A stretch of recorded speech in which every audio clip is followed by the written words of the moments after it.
Thank you so much for attending my presentation about Nephenee, a very fun unit from Path of Radiance and Radiant Dawn, and first let's talk about her traits. In Path of Radiance, Nephenee joins you in Chapter 11, provided you rescued her in the previous chapter. She joins alongside Braum and Kieran, and as such competes with them for a roster slot as well as bonus experience. Moreover, Marcia joins just before her, and Jill joins immediately after.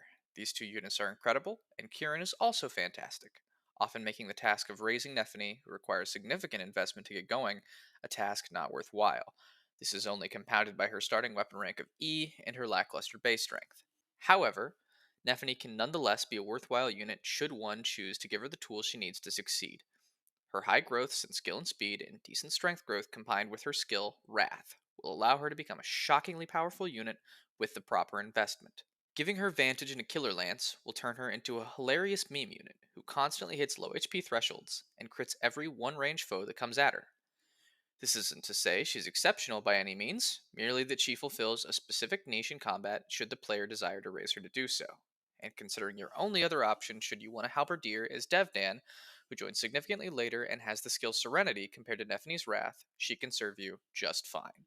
In Radiant Dawn, Nephenee is significantly easier to train due to her high availability in Part 2, as well as her being the main character for a single chapter. While her strength growth is awful here, her base is decent enough to make do, and her already good skill and speed growths were given a facelift, making them downright incredible.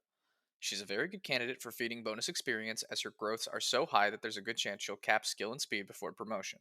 When compared with the other units available to you in Part 2, the only other units really worth investing bonus experience into are Har and arguably Joffrey.